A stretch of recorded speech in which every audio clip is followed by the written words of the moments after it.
The Dukes of Dice are brought to you by Tasty Minstrel Games. Check out all their awesome titles at playtmg.com. Welcome to the Duchy. It's time for another episode of the Dukes of Dice podcast, a proud member of the Dice Tower Network. Coming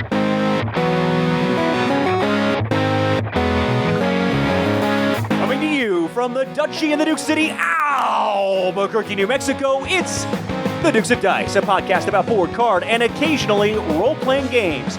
Today, the Dukes review Role Player. Then they look back at Uwe Rosenberg's Glass Road and their Dukes Double-Take. And finally, they talk about mundane tasks that could make great games. And now, the Dukes of Dice.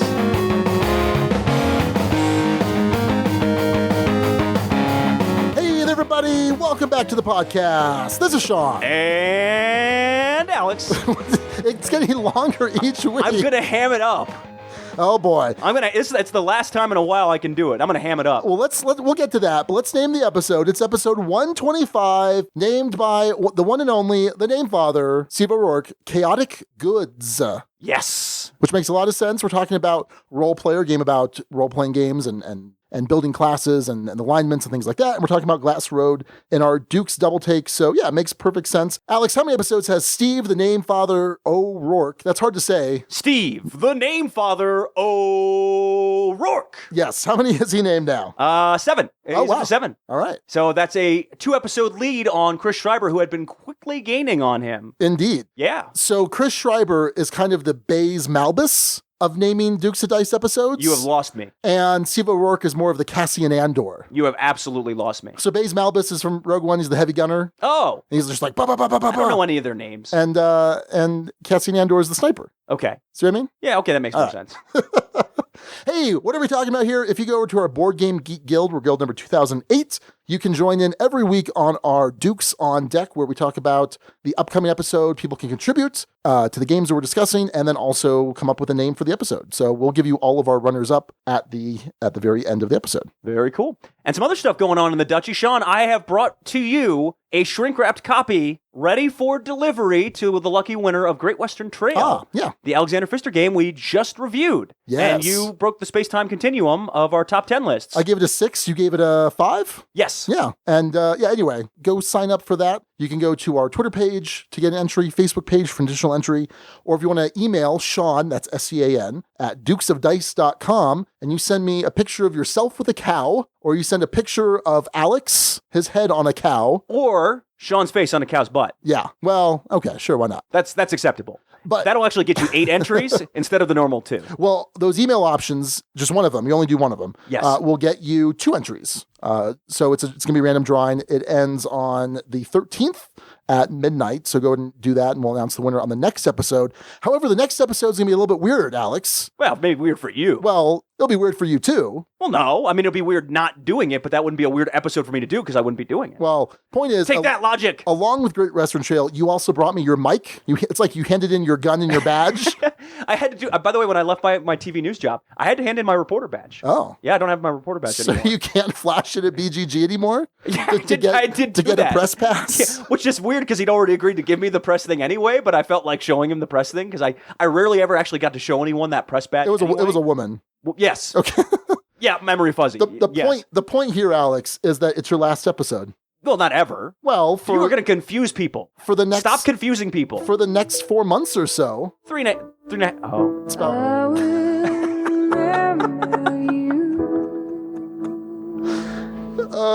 It was this or Green Day. I would have preferred Time of Your Life. Oh, well, I like Sarah McLachlan better than Green Day, but that's just... Oh, really? Yeah, I've seen her in concert.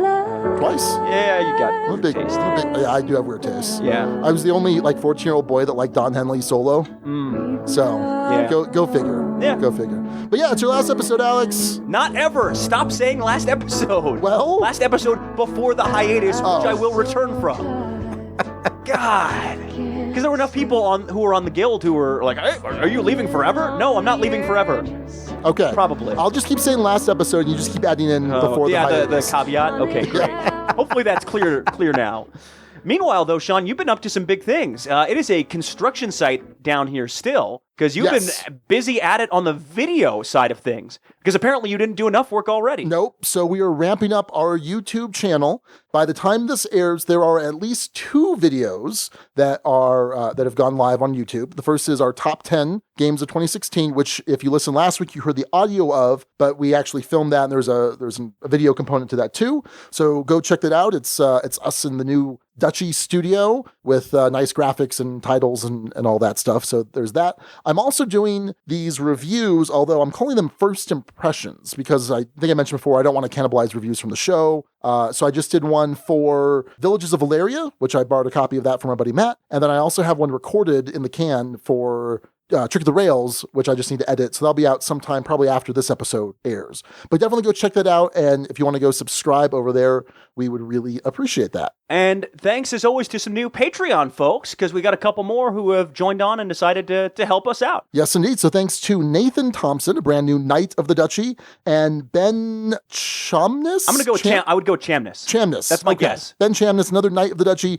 Thanks to both of you gentlemen. Really appreciate it. And also, again, thanks to all of our awesome Patreon patrons. If you don't know, we do have a Patreon campaign. It is patreon.com/Dukes of Dice. And if you want to go check over the different options to support us there, I mean, one of the big things that it's done for us is provided a bunch of set equipment and video equipment and lights and all sorts of stuff. So yeah, we really do appreciate that. And in fact, we're a little bit behind, Alex.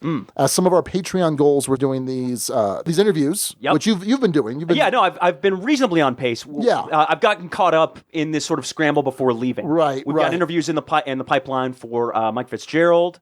We have Jamie Stegmeyer. Yes. And we have Scott Gaeta from Gaeta. Gaeta. I actually know how to pronounce it. Scott Gaeta from Renegade Games. Yeah. So all 3 of those are recorded, and they'll be kind of spread out releasing while I'm gone. Right. So listen for those pretty soon. But then we also have some live stuff, some live YouTube stuff that we are super behind on. We didn't do anything since October.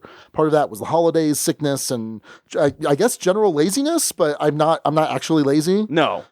So I have that scheduled to get caught up by March, and I've got a whole spreadsheet of when that's scheduled. You have a lot of spreadsheets going on. I do have a lot of spreadsheets. I have complicated your life immensely, sir. Yes, indeed. So yeah, check that out. We'll be announcing that on the Guild and on Twitter and things like that when a live Q&A will go up, or when a live playthrough of a game, and then that will include some live Q&As with some media personalities. So definitely stay tuned to all the regular Dukes channels to figure out what's going on when. And big thanks again to all of our amazing Patreon patrons who make that possible. Although it helps, since they made it possible, that I then follow through and do that stuff. Yeah, usually good. Yeah. Hey, let's talk about some games. Oh my goodness, Alex, this is crazy. I've been so busy or sick or working on stuff for the video stuff that I have gotten very few games in over the past 3-4 weeks. This was the first week I finally got 3 brand new plays of games in. Yeah. I'm very excited. And it's been a while. It's been a good chunk of time. And it's iffy when I'm getting more new plays than you do. Yes. Because you actually focus on new plays, and I kind of stumble into new plays. You're like, oh, Camel Up, baseball highlights. Yeah,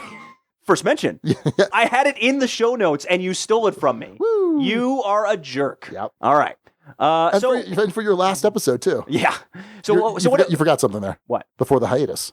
Oh. I wasn't paying attention. All right. So what did you get in? So I got in Hero Realms. This just became available at retail. This is from White Wizard Games, and it is a deck builder and when I say very, I mean very, similar to Star Realms. Star Realms is a game that I love. I don't own, but I've played it thousands, probably literally thousands of times on my iPad.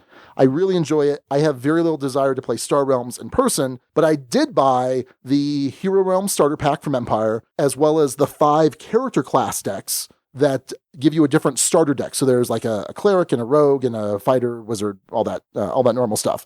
So this is, like I mentioned, a deck builder where it's kind of a duel, but in the base game of Hero Realms, you can actually play 4 players. So you can play with teams, or you can play, attack left or right or whatever. And this has a row of cards that you can purchase from. There are 2 types of currency. There's the money, and then there's the attack value. And you're trying to attack your opponent, reduce them from a life total of 50 to 0. And there are 4 different factions, and the idea here is that you're trying to buy cards into your deck, and as you play cards from the same faction, they have extra faction ally abilities that will trigger off of each other.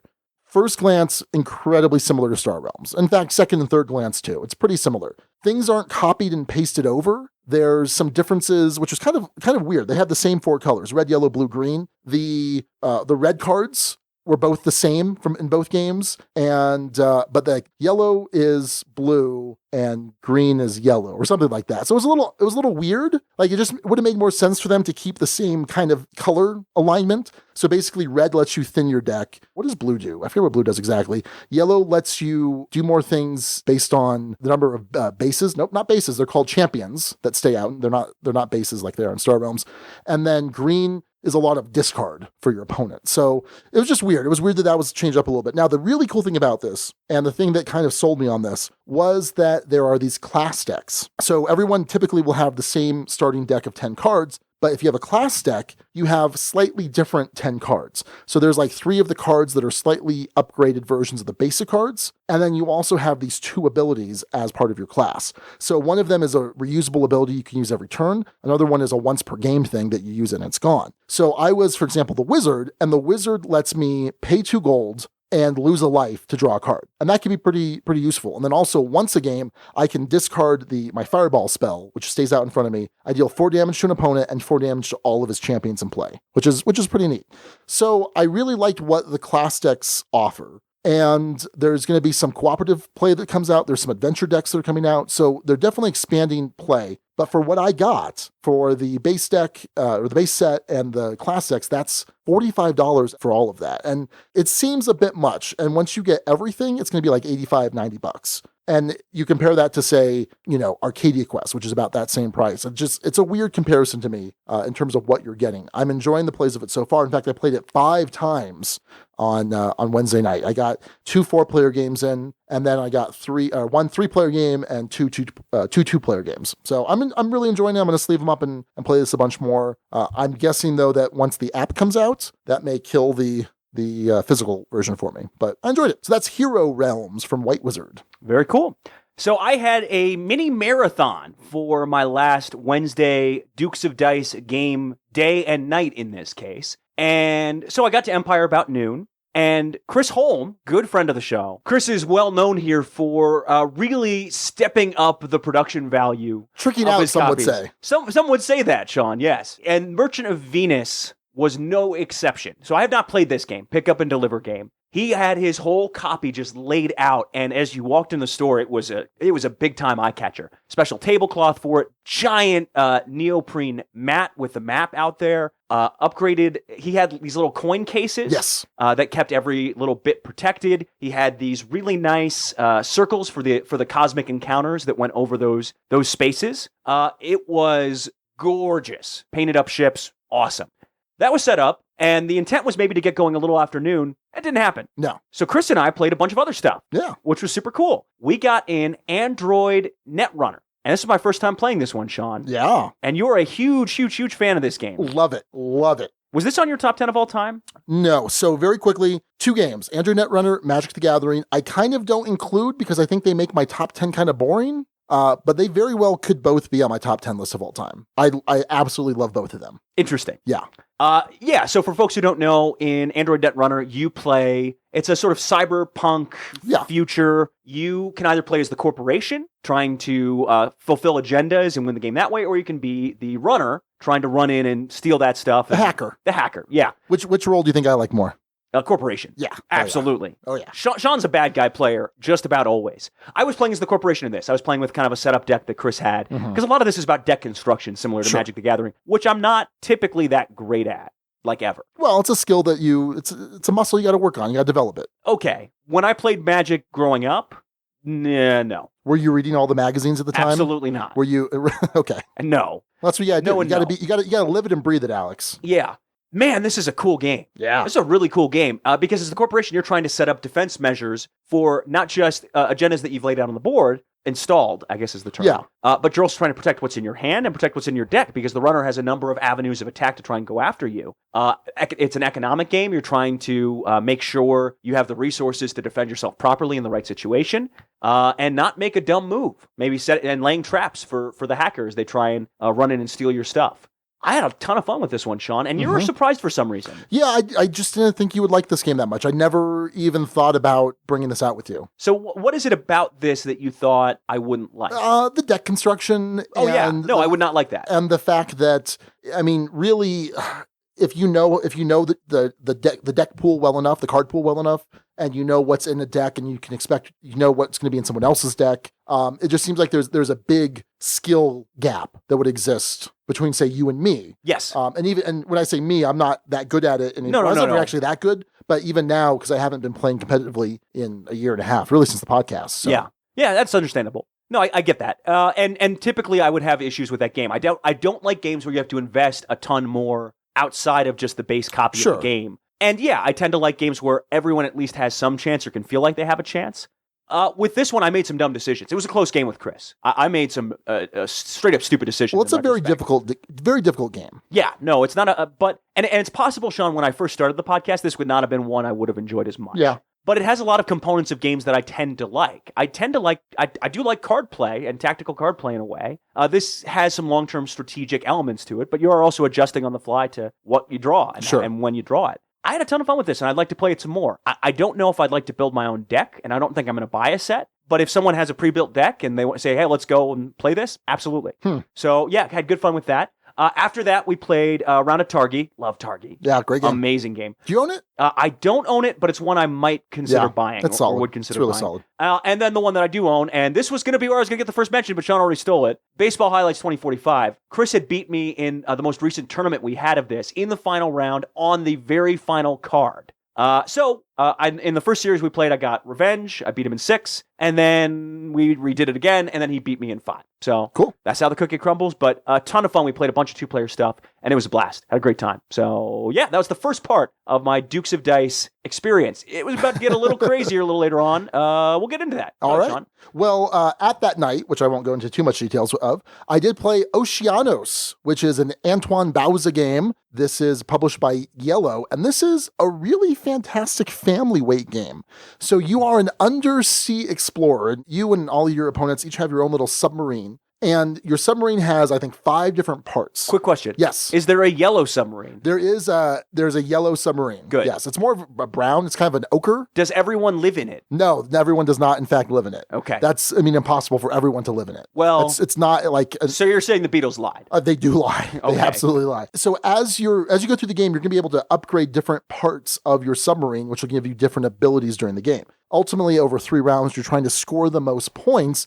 And you're doing this in a couple different ways. The main way is going to be by collecting different animals in this individual tableau you're creating from some card play. So there's a bunch of different undersea animals on these cards. You might also get some points if you upgrade your propeller.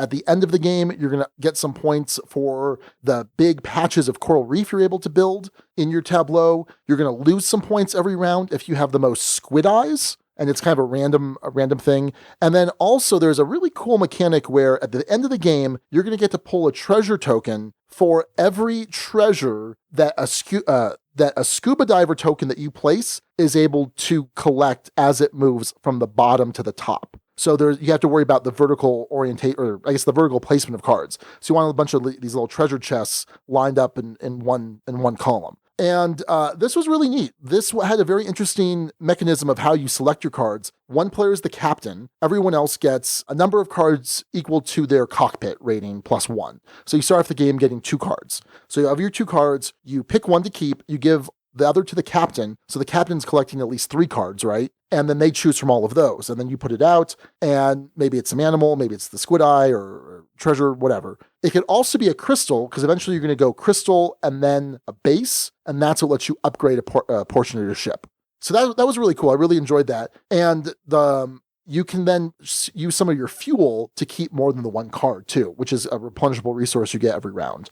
This was really solid. Like I said, a really solid family weight game. Not a whole lot to it in terms of complexity. An interesting amount of depth for what it was. I really enjoyed it. I thought it was pretty solid. I don't know that I would pick it up. I've got plenty of family weight games, I think, that I can pull out, but certainly it's something I'd think of at Empire. So it was pretty sweet. I think you'd like this a lot too, like quite a bit. Yeah, well, and the thing is, I like that designer a lot. Oh, yeah. I like Antoine Bauza a ton. I can't believe I haven't tried this yet. Yeah. So, oh well. Yeah. Well, you'll try it in like 5 months from now.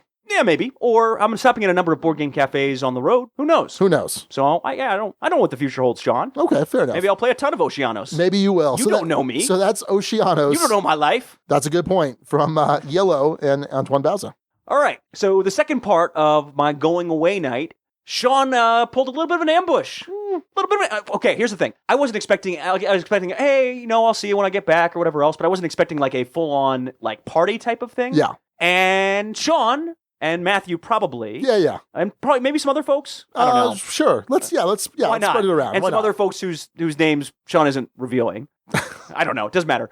Set up a version of a going away party, basically, at Empire. Sean brought in a bunch of balloons. A version of. Two of which popped as soon as Sean walked in the store. Yeah. Which that was fun. The rest of which we tied to chairs. Sean also brought a number of beads, red and gold beads, which are Duke's colors, but are also Trojan colors. Yeah. By the way, great freaking Rose Bowl win. Was it? Oh, it was so good. Okay. One of the best games ever. I'll take your word for it. Oh, 52-49. It was amazing. Anyway, back to other stuff. Sean also brought a enjoy your retirement picture frame. Yeah, people signed. Which was, hilarious. But the best part, as folks know who listen to this, both Sean and I like green as our preferred player color. Yeah. But Sean, if he is not green, has problems. Sure. Why not? Why not? You know that's true. Okay, go on. You've said this. You've said yeah, as much. I mean, I'm not saying it's not big problems. No, but you'll get confused and you might move green or something like that. I will grab green first. Before anyone has a choice, I'll usually grab green. But yeah, I will get confused. Yes. I thought you meant like behavioral problems. Oh, no. I'll get all grumpy and... No, I mean, every now and then. Nah. Yeah, no. Sean, he's not that bad about that. But yeah, you will get confused is more what I was getting I will at. snatch green right when I open the box. Yes. But for this night, one night only, Sean had vowed that I will be green and Sean will not be green. Even in games I'm not playing with you. Correct, which we didn't play a single game together. Yeah, which is kind of weird. That's just how it rolled. And then to really hammer that point home, Sean got a green cowboy hat. Felt cowboy hat. Green felt cowboy hat, right? And these green fishnet half gloves.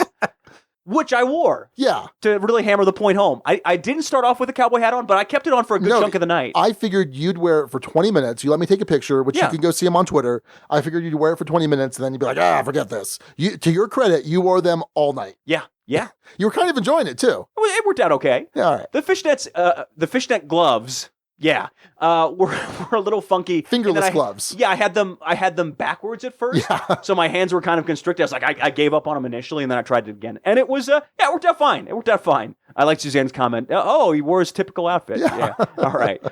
So that was good. And at the very start of kind of the night shift, when folks really started arriving, was when we finally got into Merchants of Venus. 5 players. Ton of fun. And I like these I do like pick up and deliver as a mechanic more than you do. Oh yeah.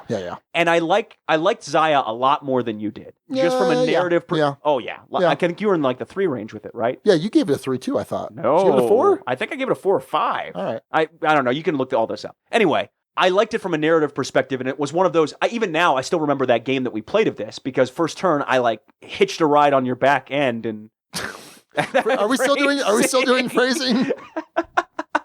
That is what happened, though. Okay. That is what happened, and Sean had to like dive through planetary defenses with our ships. Yes. Oh, this is getting off track fast. Merchants of Venus doesn't have the combat piece of things. You're really just trying to build an economic engine, but it does have the discovery where you are moving around the board, trying to, and it is a roll and move game, interestingly enough. Yep. But with some decisions with the roll and move. You have to decide where you're pointing your ship and which number you're using to pilot your ship, which will send you in different directions. You're trying to pick up goods, or in some cases, passengers. And I ran a taxi-heavy strategy. I kind of fell into that, where I got a really fast ship with red and yellow drives, which lets you skip a number of spaces on the board. Duke's colors. Yeah, Duke's colors. Not intentional, because they actually don't have blue drive in the base game for whatever reason. And yeah, basically just hopping around the board and literally going across the board, turn, and dropping people off. I was just kind of, and occasionally some goods, but I didn't have much cargo space. I was just making really efficient movement. Meanwhile, Rory was way up in the corner, just kind of back and forth between one spot that he sort of had set up. So I had a ton of fun with this, like a ton of fun with this. This is not something I would ever own. Sure. Yeah. And not own and trick out to the degree that Chris Holm tricked out his copy. That takes a lot of effort and dedication. Well, keep in mind, Chris's was a print and play. Yeah. And this, if I remember correctly, this was before Fantasy Flight picked it up because it was originally an Avalon Hill game and then it was out of print. So Chris printed up this copy. And print and play does a disservice because it's, like you said, it's a neoprene mat. It's super nice components. Oh, yeah. No, I mean, this is hundreds of dollars into this game. Just this game. Cases, gorgeous. Gorgeous, gorgeous, gorgeous. And so... but what I will say is that narrative element, because the game kind of plays out in phases. The first part of it, you're exploring and you're discovering, and this alien race is here. And then the second, you're kind of figuring out routes and starting to build up an engine and build up space stations and maybe upgrade your ship a little bit. And discovery. There's a lot of elements of discovery to this game. So even though it's an older game, man, it was a ton of fun. I really like this. Do you know if you guys were playing? I'm assuming it was the original rules, not the updated Fantasy Flight rules. I'm assuming since it was. I have no idea. Okay, but probably the original rules. I would think so. So yeah, I don't know for sure, and I don't know what the updates will change in that. But I had a good amount of fun with this one for sure. After that, it was some Dutchy standbys. That one took out a good chunk of time, as you might imagine. It's a pretty epic game. And Rory ended up winning that one. You needed to get to $2,000 to win the game that we were playing. Rory got to $2,009. Meanwhile, sitting the space next to him, Jason, who was about to sell the goods needed to get over that threshold, and he would have been well over 2,000, I'm pretty sure, was one pip of a roll away from getting to the destination he needed to. Just missed. That's roll a move for you. One short, and that's the way the cookie crumbles. That's twice now you've said that's the way the cookie crumbles. You're only allowed to say that once per episode. Okay. You've got 4 weeks to get out, or 4 months to get out of your system. Is that right? I'm just going to go up to random people. And that's the way the cookie crumbles. That's my new catchphrase? I guess. Yeah. It's either that like or... Bad Paul Harvey? Steve Harvey? Paul Harvey, not Steve Harvey. Or ay. You did ay for a while. Ay. Look, I gots to be me. Okay. All right. Other ones, I taught and then also played Ghost Blitz 2, the Ghost Blitzening, as well as Isle of Skye. We played that one 5-player. Good amount of fun, and that ended up being a really tight game. Chris won by 1 point, and in second place there was a tie, and we would have been broken up if Chris hadn't jumped ahead of us, separated by $1 on the tiebreaker. Very tight game of Isle of Skye. Love Isle of Skye. Heartthrob, the greatest game. Played that one, and I didn't play it so much as I narrated it. You were not the chaperone. The chaperone. The MC. You MC'd it. I MC'd that one for a 7-player Heartthrob. Oh boy. Hopefully Flip the Table would be proud. And of course, Captain Sonar. Oh yeah. Got in a little 8-player Captain Sonar. And yeah, that was good. Which was going to be our game together of the night, except we had 10 players. Yes, we did. So I said, hey, Nick, let's play Star Realms. Nope, Hero Realms. Good enough. So, but I will say generally about the party, we've built up such a community here, and it's been great to see so many wonderful people who've been part of that, who have contributed to that, whether they've picked up a shirt or whether they just showed up there regularly and been a part of the group or helped teach folks who are new. We had a number of new players that night, which was great to see. And it just, everything just kind of felt right. It felt good. Yeah. There was some carrot cake on toothpicks that folks were eating, and it worked out well. So thanks to Rory for hosting it at Empire. We wouldn't have had it any other place. And Sean, thanks to you for your part in coordinating that. Oh, it was totally worth it. Yeah, well, the hat and the fishnet gloves alone. And thanks to Strawman Matthew for his part in all of that too. And thanks to the community here, because this is one of the hardest parts for me. I'm not leaving the country for several months because I'm running away from this community of folks and running away from this podcast. It's tremendous, and I'm gonna miss everyone. But I know, based on the kind of folks we have here, it's gonna keep going strong with or without me. Oh yeah, it will, Alex. Okay, better than ever, Alex. I'm gonna have your obnoxious butt getting in the way. So there will be a Darth Vader. There will be a shortage. Darth Vader. While you're gone, of baseball highlights, Camel Up, and Mysterium. Though. Maybe you should teach people. Okay. Yeah. Anyway, so yeah, that was my going away party, and that is all I played this week. But it was a nice little 12-hour plus session, and a good way to go out. Very cool. Good way to go out. All right, so the last game I'm going to talk about is called Find Your Seats, and this is actually on Kickstarter right now. Normally we would talk about this in our news segment, but we have kind of a different news segment coming up a little bit later. So I figured I'd talk about it here. I got on this play about 2 weeks ago, a couple weeks ago. This is from Button Shy Games, and this Kickstarter is actually for a bunch of different small count games. I don't know that I'd call them micro games. There's a significant amount of game in here. We talked about Daniel Newman's Head in the Clouds a while back. But anyway, this is Find Your Seats, and there's some others. There's Avignon Pilgrimage, and there is Drift. I think Turbo Drift. Turbo Drift is what it's called. So Find Your Seats is a really interesting, short 18-card drafting game. And I love drafting. I think it's fantastic. And what you're doing is you are creating a dinner party, essentially. You have control of 3 seats around this table, and each player has 3 seats. And you're trying to place certain dinner guests in a particular order that's going to maximize your points over 3 rounds. So you shuffle up the 18 cards, everyone gets dealt 4, and you're going to draft. You're going to pick one, pass left, etc. In subsequent rounds, you pass right, and then whatever. You take your 4 cards, and then in turn order, you each play a card out to one of your 3 positions. So for those 3 seats that you're responsible for, you have a left, a middle, and a right. And you kind of have to make that clear. It's kind of the hard part, is just making clear. And you're like, well, wait a minute, is this your middle person or your right person? Because adjacency is going to be important. So you just have to make it clear, yeah, this is my middle seat, or this is my left seat. And what you're trying to do is you're trying to match guests to get them adjacent to one another so they have shared topics of conversation. So there's like politics and current events and games and hobbies, news and things like that. And you're trying to match multiples of them. So like, for example, the hipster, all they care about is small talk. But someone else like there's the pastor, he's going to talk about controversial topics and probably politics and some other things. So that's one thing you're trying to do, is match those. You're also trying to match their age. So there's young adults, middle age, and old age. And you're going to score points if you can match ages. But what makes this really interesting, because right there that just sounds like, yeah, it's all right, is some of these cards have special abilities. These are special abilities that will trigger when you play them, or trigger under certain conditions, or there's some kind of scoring effect. So for example, there's the player. And the player is going to score double points at the end of the round if he is between 2 women, which kind of makes sense.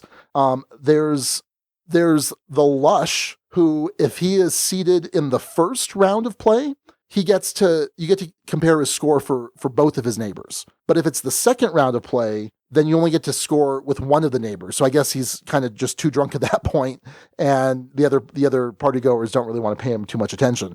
So lots of interesting little card play. There's some tactical card play. You could do things where you actually flip over another player's card. They leave the table and they're no longer seated there. Like, for example, if the metalhead is already in play, and then someone plays the pastor, it makes the metalhead flip over. So that means you're not going to score points for a flipped over card, and then any cards adjacent to it aren't going to get to compare points or score points for that. So it's who's ever adjacent, which is really cool. There's a lot of depth in this game. It's pretty quick. You're trying to be the first player to win 2 rounds. And if there's a tie, you kind of keep playing until someone pulls ahead. Because it's possible that you could score the same number of points in each round. So you're adding up points, and whoever has the most points is the winner of that round. So I really enjoyed this. Like I said, there's a decent amount of depth here. And it's card drafting, which I love. And there's nice tactical play, cool abilities. Now there's only 18 cards. But yeah, I think you're getting your value's worth here. So if you want to go back this again, you got to hurry, because it ends January 14th. But you got to hurry because this is going to end January 21st, which is about 12 days after this episode drops. So I mentioned there are other games, like I said, Avignon Pilgrimage, Turbo Drift, and then Find Your Seats. If you want to get one of these games, it's $12 with free shipping in the US. If you want to get 2, it's $22. If you want to get all 3, it's $30. So it's a little bit cheaper the more of them you get. And so far with Button Shaw, I've been pretty pleased with the quality of game, the quality of the cards, and also the quality of the gameplay from these small packages. I mean, it's pretty solid. So I would go check that out. All right, well, that's going to do it for our recent plays. Let's head on over to the news desk.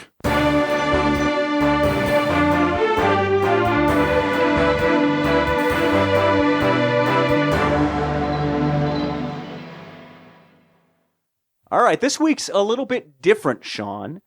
We noticed one of our good friends and really early supporters of the show, Patrick Nickell, had from Crash Games, had posted a couple of things. A Kickstarter page raising money to try and salvage a couple of projects and salvage some manufacturing debts. And then simultaneously another very personal half-hour-long video that was posted in conjunction with that. Patrick had been off the grid for a little while, and he popped back up. But as one of the earlier supporters of the show, we wanted to talk to him about what's been going on. So this does go in a bit of a heavier direction at times, but I spoke with him a couple of days ago, and here's our conversation. We're joined by our good buddy Patrick Nickell from Crash Games or Crash of Games. I can never quite get it right, Patrick.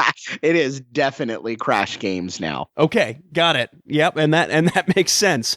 So Patrick, in the past week or so, all of a sudden you have kind of come alive. For folks who didn't track it, what's the basic background on what happened here? So 2016 was a really, really rough year for me and for my family and for my business. And the quick and dirty, if you will, was in January. I had an episode of a PTSD episode, and I went, catatonic and was hospitalized briefly for that until we could figure out what was going on.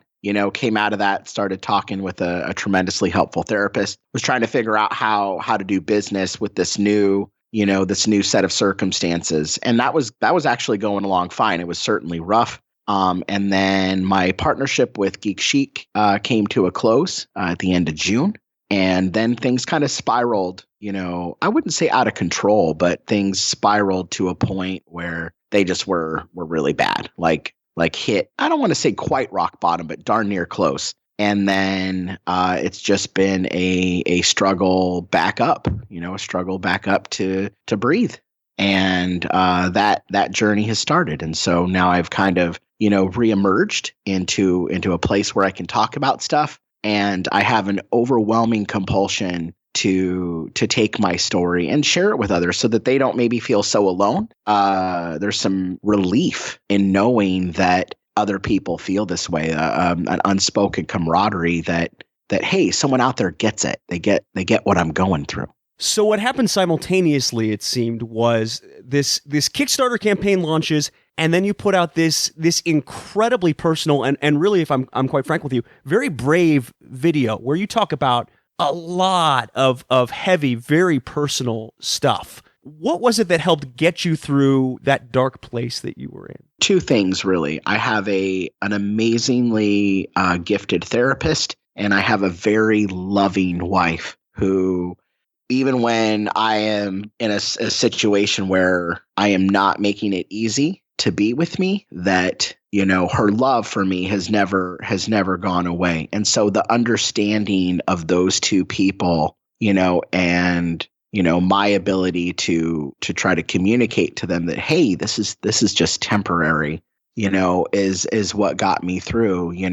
It isn't easy to talk about this stuff, but I think by not talking about it, we create a culture of unknown. We create a culture of fear. You would be surprised like how afraid people are. They hear PTSD. They think that you're going to grab a firearm and let loose on people. They don't realize that there are other kinds of PTSD than soldiers in wartime suffer. That, in my particular instance, it's chronic childhood PTSD. And so, it's not easy to talk about, but I think by talking about it, we began a dialogue, and just the outpouring that I've had from people that have similar struggles has been, in the last 24 hours, has been tremendous. And the truth is, at least from watching the video, it seemed like you not only lost yourself and found yourself ultimately, but very near lost a company that has been so near and dear to you. And when I'm watching that Kickstarter video, I can see the passion of trying to fight to keep this thing that you have built alive.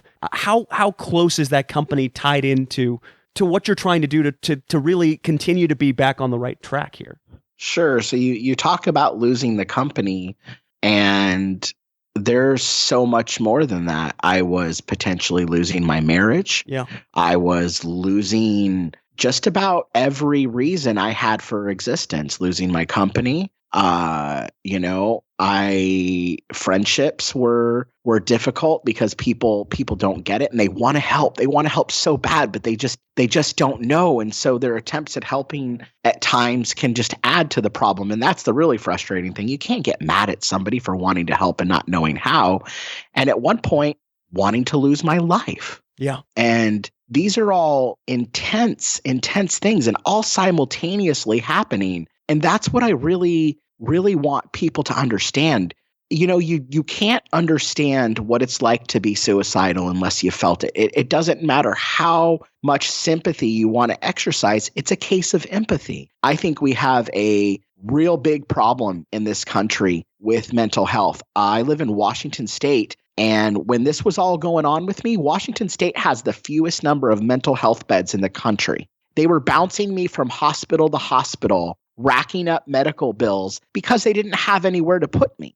And the last thing that you need to deal with when you've gone into a on and off catatonic state is the logistics of, do they have somewhere to put you? I don't think people understand how far this reaches out. And we can continue to deal with it reactively, which is a terrible way to do so. Or we can start a dialogue and start trying to be proactive about this. And the reason why I want to share this is I want to be a part of the solution.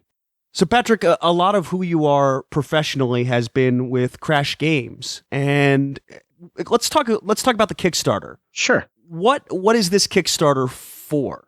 So this Kickstarter is for a handful of things. Primarily, this Kickstarter is to pay my manufacturer back. You know, they manufactured games. It was a weird set of circumstances with deadlines at Gen Con looming, you know, and a bill on my end that was my responsibility ultimately didn't get paid. And then we were in a situation where we have a lot of manufactured games that haven't been paid for. And that's not common and that's not normal. But with the Gen Con deadline looming, that's how it happened. And so the primary reason for this Kickstarter is to pay for those games. I've been stuck with a rather large manufacturing debt that wasn't fully my decision, but it is certainly 100% my legal responsibility now. I'd also need to pay those designers. You know, these games aren't going to go into distribution. And so, you know, I'm obviously going to pay royalties on every copy sold on Kickstarter, you know, and that way they can walk away from this situation, you know, with having been, you know, indemnified there. And that's pretty much about it, you know, and then there's the costs of shipping all those things out and that stuff. And I'm going to personally, you know, handle the fulfillment, you know, sweat equity on my part, you know, to keep those costs as low as possible. And so, you know, I really need people to know that I need your help now more than I ever have. This is the most important thing because I need to be able to walk away from this chapter of my life. Now, it sucks that I've got to walk away. I didn't want to walk away, but after 6 years, I can't start this thing over. You know, I'd like to do one more game after this that we have the rights to, Finca, but I can't in good faith go to my manufacturer if I don't indemnify them, if I don't pay them back, you know. So I really want to be able to, I mean, I will still be around in this industry. Don't get me wrong. I'm not going anywhere.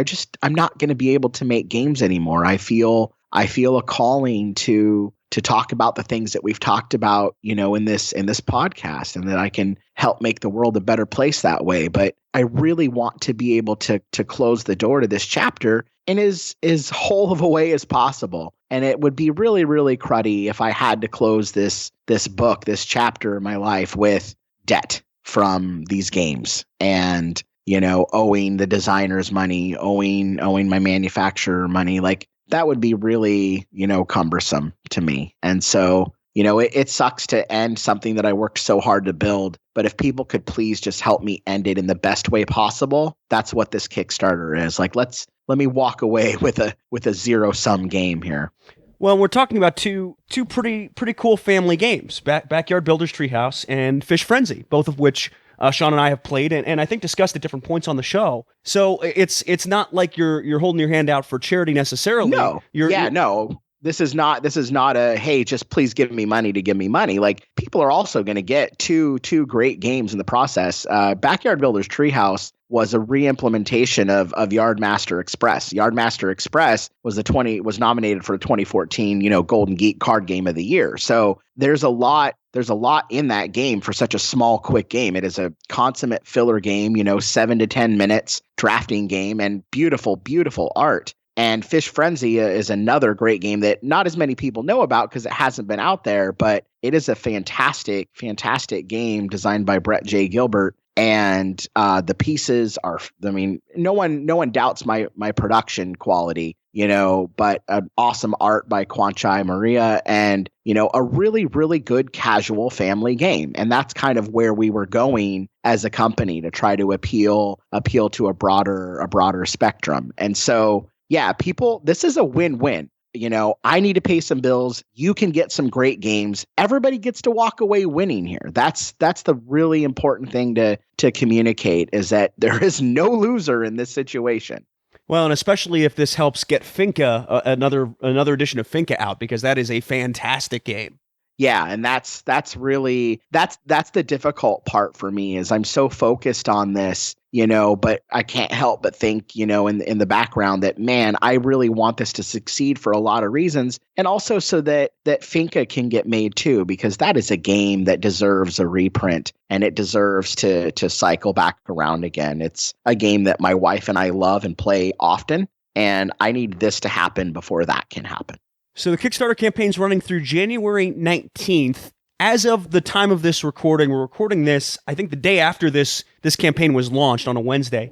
Yeah, we're about 24 hours out. Yeah. Brought in about $13,000 at this point, at last check. I know there isn't a specific goal on there, but are we pretty well on the way to making this happen in a way where you can walk away and feel good about things? Well, down in the FAQ, I do share what the true goal is, and the true goal is around $60K. So we're well on the way to making that happen, and for people that are on, well, why didn't you set it at $60K? Well, that was a decision that I made with my manufacturer of, hey, what are you guys thinking? We got two ways of going about this. We can put the goal at what we need and get it, or we can put it low and we kind of get what we get. And I think it was a safer play to say, hey, I would love for people to show up and get what I need. Historically, I've always had to fight the good fight on Kickstarter. I've never had a project blow up crazy. I don't think I've ever crossed that magical, six-figure mark, which is so common for companies nowadays. So, I had to process and think realistically, categorically, how have people showed up for me before? So what expectations can I have? So a lot of thought went into that decision, but we really are aiming, for around that $60K mark. So we're about a third there. So that's awesome. Yeah. And hopefully folks hear this, and if there's interest, they can certainly help support not only what is a pretty rough situation in a lot of ways, but something that I think you've started to turn into a situation that you've taken lemons, and I think you're starting to turn it into lemonade. Certainly trying.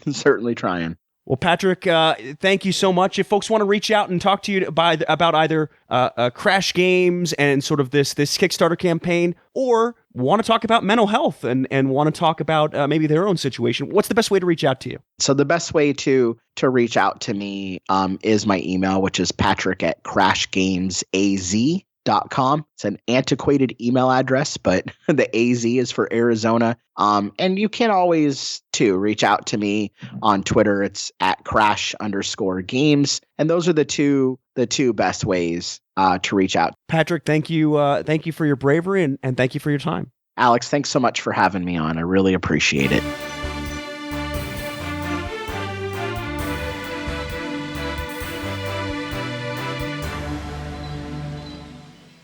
All right, this week we are looking at a game based entirely around the process of building your own RPG character. Does it succeed or is it a critical failure? It's Role Player. I like that. That was clever. That was clever. Sometimes I put effort into those, Sean. Yeah. Every now and then. Yeah. No, that was clever. I had to, like a little twist. I mean, like I told you, I'm hamming it up for the last week.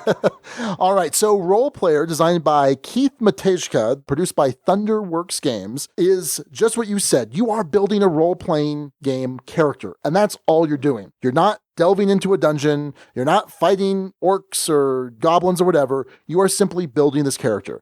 In fact, what you're trying to do is you're trying to hit certain stats and certain alignments and certain backstory requirements based on some random things that get dealt out. So first you get dealt out your class.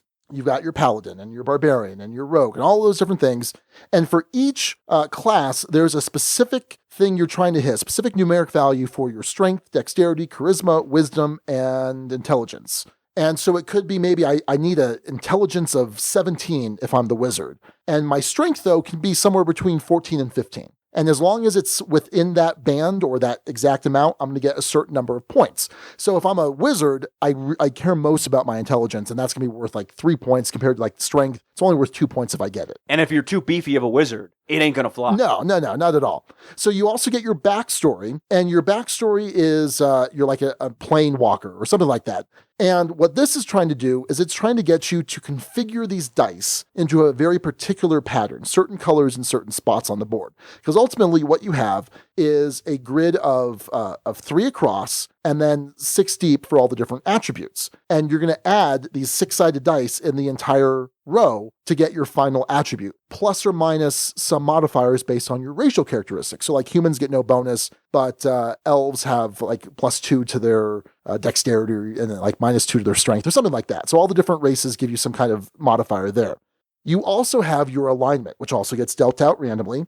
And so this is kind of variations on your chaotic good, your neutral evil, whatever. And what it wants you to do is have the alignment tracker. It's a 3x3 box, and it wants it in a very particular spot at the end of the game. If it's in one particular spot, it might be worth 3 points. If it's in another spot, like for example, if I'm I forget what the exact term is, but if I'm like lawful good, I want to be up and to the left, right? I'm gonna get 3 points if I'm up and to the left. But if I'm down and to the right, I'm gonna lose points. If I'm basically chaotic evil, I'm gonna lose some points. So you have to move that around, and the way you're going to move that around is through some card selection, which I'll talk about in a little bit here.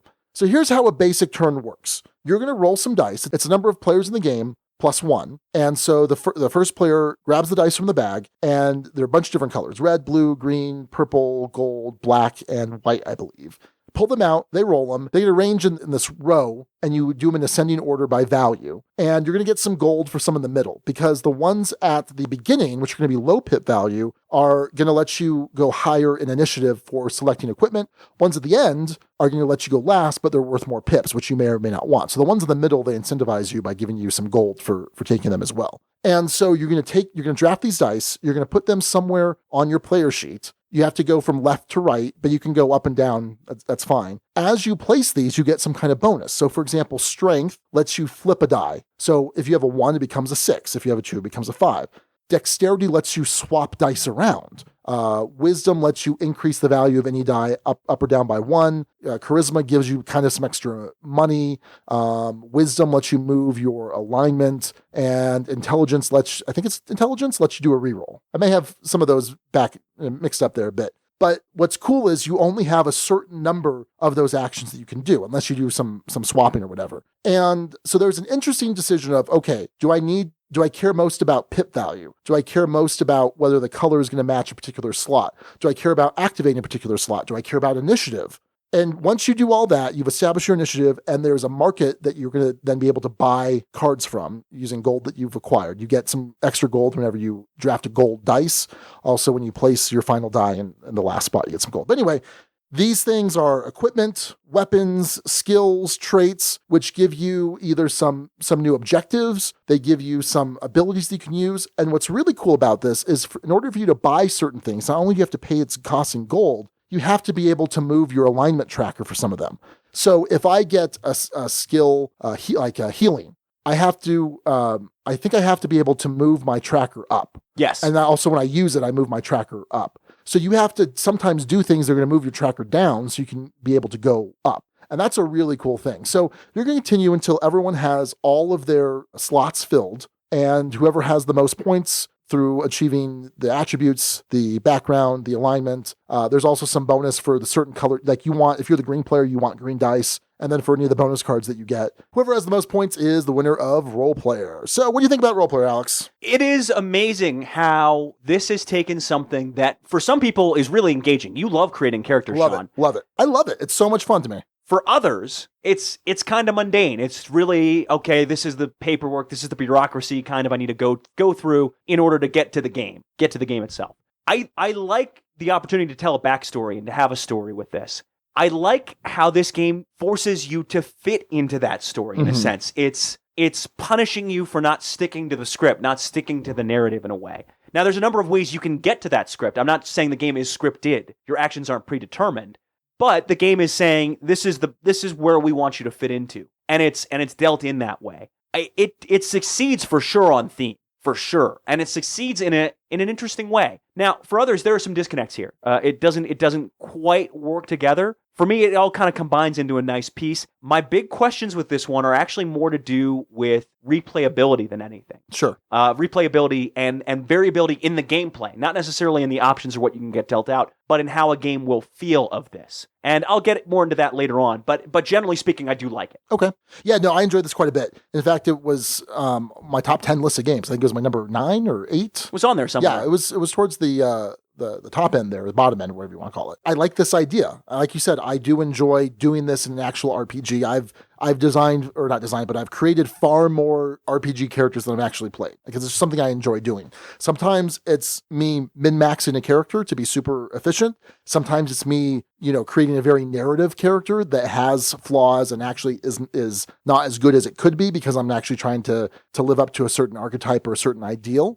And in fact, one of the things I do in this is when I get dealt out my class and my alignment and my backstory, I try and create a sort of reasoning for why it's this way. Because sometimes your alignment and your backstory may seem to be at odds. So like I had like, I don't know, I think it was like a human rogue. The backstory was protector, and then it had like some good alignment or whatever. So I'm like, okay, well, it's a rogue, so maybe like they grew up as a street urchin and they have like a little sister they're trying to protect or whatever, something like that.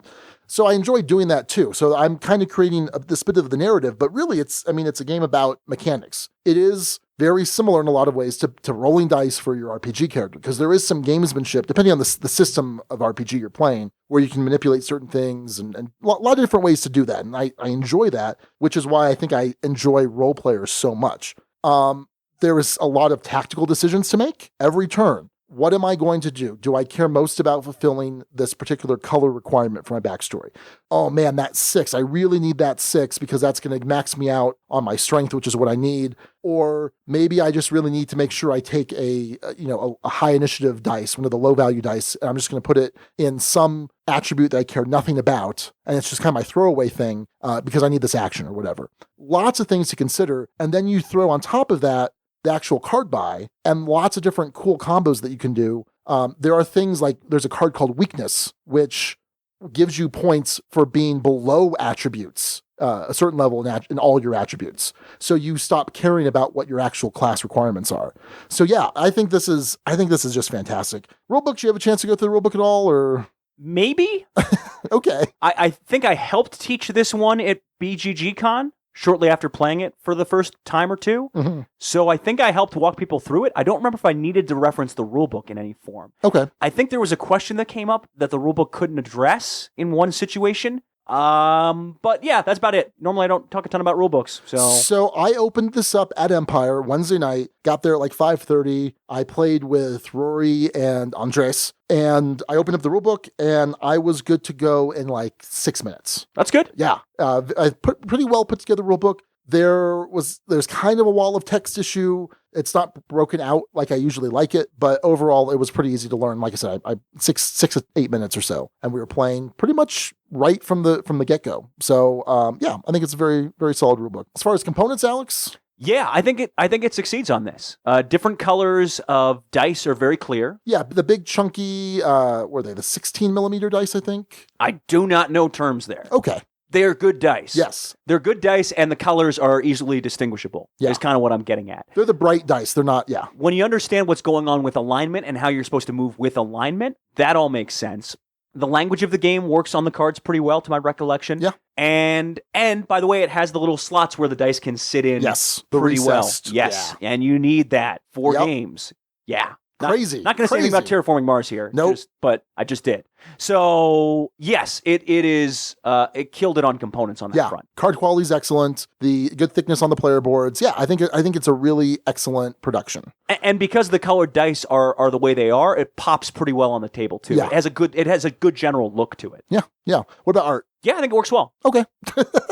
Yeah, no, I agree. It's kind of your typical fantasy art. There's no big surprises there, nothing crazy, just typical kind of high fantasy art style. It doesn't succeed or fall flat on that front. Sure. Yeah, no, I'd agree with that. I think overall it's pretty solid. Yeah, so what do you enjoy about this game, Alex? I enjoy the tough decisions that you get to in this, because initiative can be huge. There might be that one card you definitely want this round, but either you can't afford, or you need to take a dice of a different color or a different number to fit into your board to either add up on an attribute or match the backstory a little better. Mm-hmm. And it forces you into some pretty interesting decisions in that way.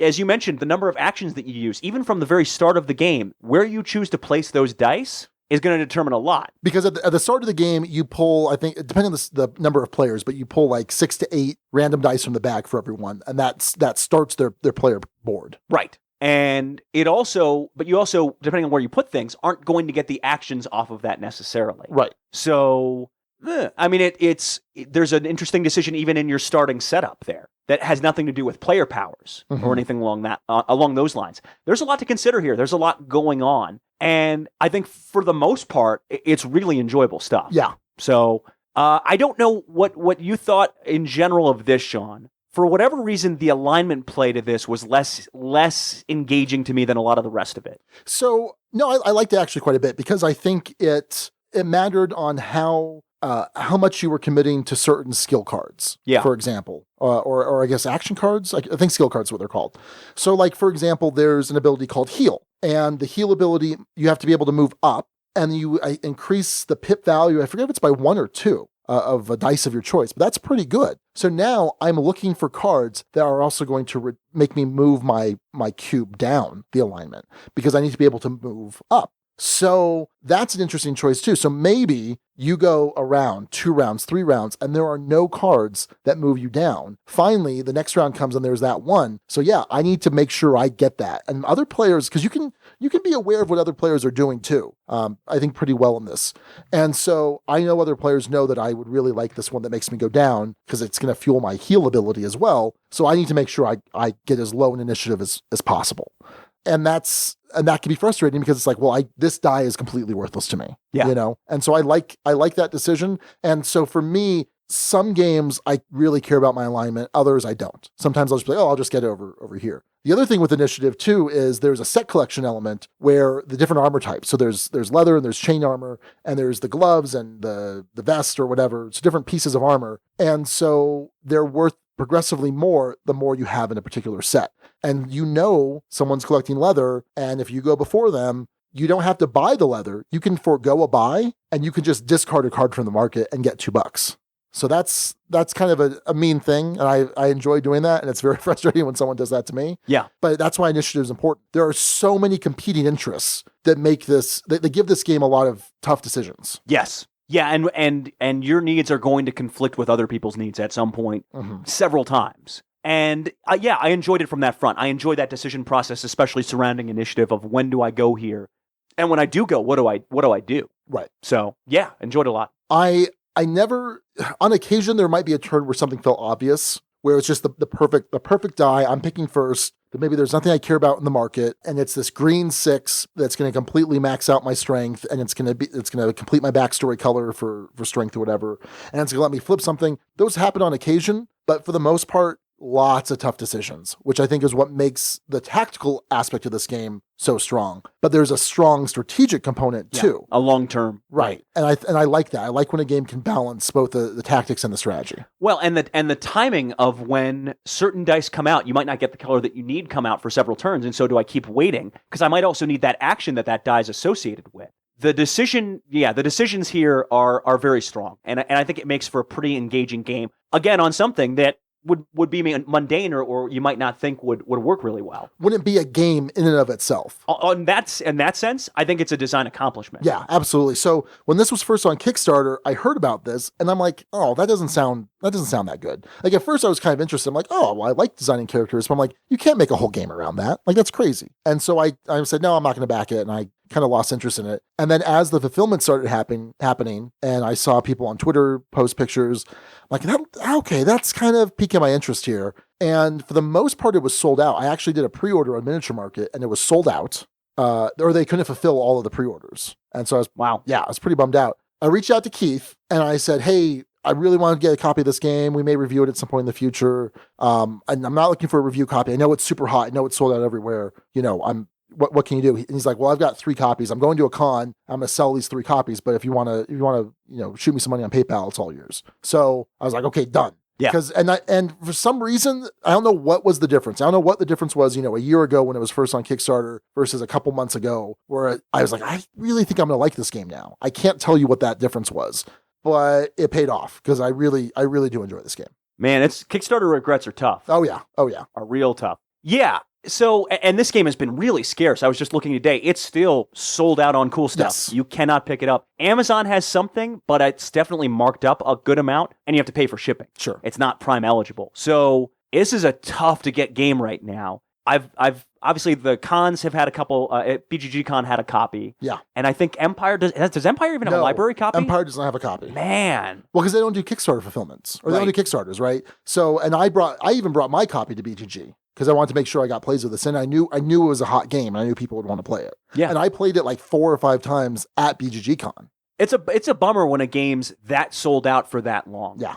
That's that hard to get because, and I'm sure it's frustrating on Keith's end too, probably. Sure, it's great that it's sold out, that there's such a demand for it, but you also want to be able to fulfill that demand. Oh, absolutely. So hopefully soon. Yeah, hopefully soon. About replayability. Yeah. So, let's jump a little ahead to guild comments because this was a specific one we got that resonated with me a bit. So Rick said, I have Role Player and liked it for its first 5 plays or so. After that, you've seen all the cards. This game is in need of an expansion, which has been announced. Right. So I am somewhat in agreement. I've played it like 7 or 8 times now. And I think I've still got a good chunk of plays in me. It's still a game that I'm eager to get to the table. It's quick enough. The decisions are interesting enough, but I think eventually I might get kind of tired of it. Now, certainly, you take a game like 5 Tribes, which has tremendous tactical play, and it's a lot of the same stuff from game to game, but it's that interesting decisions on a given turn, the competing interests, etc. And this has that for me. That keeps me coming back to a game like this, or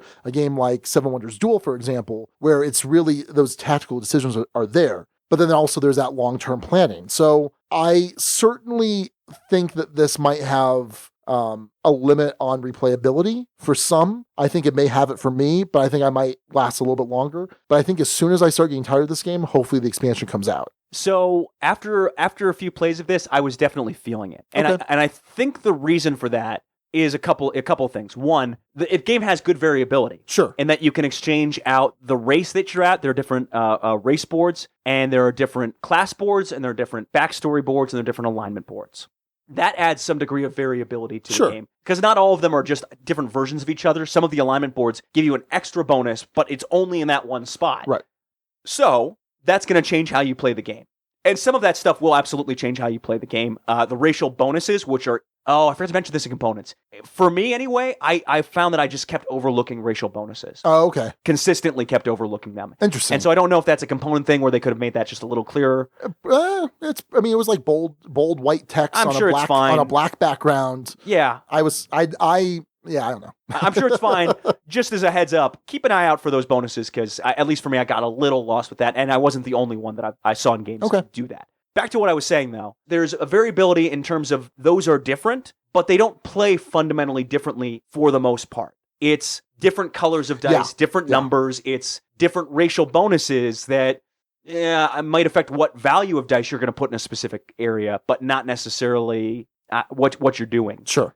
Where the variability of the game is in the card play to a degree. It's in that deck. It's in, am I going to go heavy set collection? Am I going to go heavy skills and get points that way? Am I going to go, I don't know what they're called, but they give you game end bonuses if you accomplish certain things. I think they're feats or something like that. Yeah. I don't remember the term. Yeah, something like that. Where if you accomplish something, like let's say you're really bad at strength, well, the caveat might be you get 5 stars at the end of the game. Yeah. You didn't score this bonus, but hey, you get this little thing to make up the difference.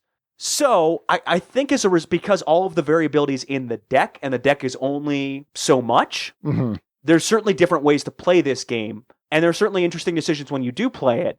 But for my money, sure, it starts to wear a little thin. Which is my money right now, but that's it is your money. I've not bought this game, and it's not a review copy. by the way. Yeah. Disclaimer there. Okay. Completely unnecessary one. So I think that is the big hiccup with the game, is that it does wear a little thin. It's a brilliant design in a way. It's just there's good variability. It just doesn't quite. There's not enough for the replayability that you'd want. Okay. That's my take on all that. I don't know where you fall on that. Well, I kind of described what I thought about it. I think for the most part, I mean, I've got a good chunk of plays left in me of this. And by the way, if you're getting 8 solid plays of a game like that, oh yeah, you got your money's worth. Oh, I've definitely got my money's worth. Yeah, I can never play this again, and I think I would have got my money's worth. That's not a Watchdog Alex comment from earlier, by the way. Which long time since Watchdog Alex has made an appearance. Yeah, well, and it's gonna be a longer time. Anyway, so speaking of the expansion, so Jeff Rademacher says, I've played Role Player. Fortunately, Keith is a local around here in southern Wisconsin, so I got to demo it before release. Once I played it, I instantly wanted to play another game of it, I'm assuming. Instantly hooked. And with an expansion coming soon through Kickstarter that takes your character through a dungeon crawl, the game is going to continue to turn heads. Huh. Yeah, I'm intrigued by that. Yeah, that sounds very interesting. I am, there's a part of me that likes the novelty of you're building a character and that's it. That's it. I remember when I first played Seven Wonders and we just drafted and I'm like, okay, so now what? We finished the draft. Now what do we do? We fight each other? What? No, that's it. I found that novel because usually, you draft magic cards, then you play a tournament, whatever. So I like the novelty of you're just building a character and that's it. Like you're done with them. But at the same time, this does sound like a very logical, natural progression. Well, because you're gaining armor, you're gaining weapons. Sure. It makes sense. And it sounds like it might be something as a post-game epilogue, kind of extra endgame scoring, is my guess. Maybe. But maybe not. You may be running through a dungeon. There may be some, I don't know. I'm very interested. I'm sure there'll be some extra cards too to kind of spice up the market deck as well. Yeah. Willie Williams on the Guild says, theme is fantastic. Gameplay is simple yet engaging. Everyone felt they were in it until the end. And we didn't really talk about theme because we kind of talked about it the whole time. Yeah. It does work on theme. Oh, I think so too. Some of the abilities of the attributes make a lot of sense. And you're kind of, at least for me, I'm thinking of this character that I'm building. I'm almost thinking of it as if I'm preparing for an RPG. What is this looking like? When all of a sudden I'm failing on adding up all my attributes well enough that I now have the weakness ability, right? So what does that look like? What does this person look like? I'm creating that in my mind. Maybe I'm not telling a story necessarily, but I'm at least picturing this person. I didn't go that far. Okay. So the thematic connection's definitely there, but when you play it, it makes sense. Hey, the barbarian fighter guy wants to have good strength. Hey, the strength ability lets you literally pick up a dice and flip it, which would seem like a strong thing to do. Intelligence is +1 or a reroll or something. It all makes sense. Yeah. It works within that context. Charisma, I think, gets you money. Yes. So it does work in that way, but I didn't ever picture my character beyond just, oh yeah, that connects. Oh yeah, that connects. Okay. I didn't picture it otherwise. It all works. I didn't get that narrative connection that you got. Okay. I don't think it's a problem by any means. And again, I wouldn't necessarily call it a narrative connection. It's just me creating this character in my head, if that makes sense. Yeah. And once you start the game, for me, I lose that. Okay. The game is the focus rather than the theme. Sure. Well, I would agree with that too. But it's still kind of just happening there in the back burner of my mind. Yeah, not so much for me. Okay. So, but that's okay. I think it does just fine on theme. I know Mike Fitzgerald, when we had played with him, you didn't play in that game, had raised some thematic disconnects. And I think for some folks, they may find that. For me, I think it works perfectly well. All right. Anyway. Well, let's go into our final thoughts. I'll go first since I've kind of already tipped my hand. It was your top 10 of the year. Showed my hand? Yeah. Yeah. We have a 6-point scale here at the Dukes of Dice. A 1 is poorly designed but playable, not necessarily fun. A 6 is an all-time favorite that's a contender for the top 10 of all time. I'm going to give this a very solid 5, an incredibly solid 5. 5 is a great game. We'll rarely turn down a play of it. And I think that's absolutely true. Now, when we come back to this a year from now in the double take, that could change if the expansion hasn't come out. I think the expansion will more than likely, I mean, that's just kind of speculation at this point, at least keep it at a 5. I think this game is fantastic. I have enjoyed all my plays, tough decisions like we've talked about. And like I said, I've still got a good chunk of plays left in me of this. I really enjoy it. It's 5. Great game. Really turn on play. So for this one I'm ultimately going to settle on a 4. A good game worth playing, just not all the time, belongs in the Duchy. And I think because of I enjoyed it. I think it's worthy of being in the collection. It's not so bad to teach, and if you have an RPG player who wants to hop in on a board game, I think they're going to absolutely love this one. It has a good place in the collection, and I think on a design perspective, it's an achievement for sure. Yeah. It's an achievement. For me, though, the lack of replayability kind of wears thin in this, and there are some pieces of those interesting decisions that don't quite engage me as well as the rest of the game does. So while there's a lot of good going on here, it doesn't rise to that level of a 5 for me. But it is something I want access to, and it's something that I would play on occasion. Sure. But it's something that I wouldn't play repeatedly, and it's something that I might suggest, but it's going to have to be the really right situation for it. So, yeah, I fall on a 4 for that one. Pretty solid. All right. Well, that's going to do it for the Duke's review of a role player, ROLL. Get it, Alex? I do. Yeah. I gave it a 5. Alex gave it a 4. You are listening to the Dukes of Dice, proud members of the Dice Tower Network. For other great shows in the network, check out dicetowernetwork.com. Back to Alex and Sean for this week's Dukes Double-Take. This week, we are looking at my favorite, not quite, almost favorite, Uwe Rosenberg game. Okay. This is Glass Road. It's not quite Patchwork. Patchwork is, I think, higher on my top 10. I think so, yeah. I don't totally remember if Glass Road's on my top 10. I think it is. I think it is. Yeah, both of those are on my top 10. It's one of my favorite Uwe games, and certainly on the heavier end of the scale, my favorite Uwe game. Okay. Compared to Bonanza and compared to Patchwork, sure. But compared to Caverna and Agricola and Le Havre. Yeah, it's lighter than those. Okay. Yeah, it's a gamer. Get out of here. It's in the medium. Fine. Whatever. Okay. Sean, so for folks who don't know, how does Glass Road play? So it uses a really interesting rondel. You have actually 2 rondels, and your resources are different types of resources are placed on them, and it's similar to Ora Labora in a sense. And as you collect resources, you're able to turn them into the refined resources, the glass, and I'm completely blanking on the others.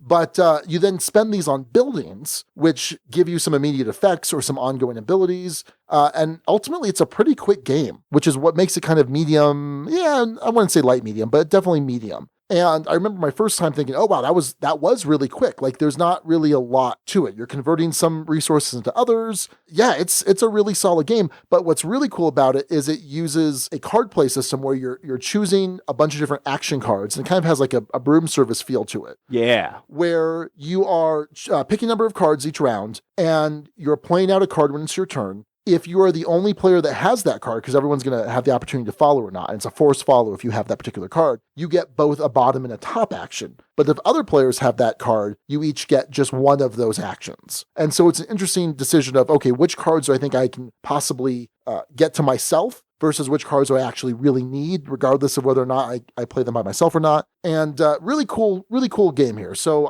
I give it a 5, and I think that my score there is going to stay the same. It's a very solid Uwe game. It's, well, let me come back to that. I'll come back to that thought. But anyway, what do you think, Alex? So I love that mechanic, that cowardly brave mechanic. Sure. The resource management in this is straight up brilliant. How it's done, how things kind of automatically convert in certain ways. You can max out.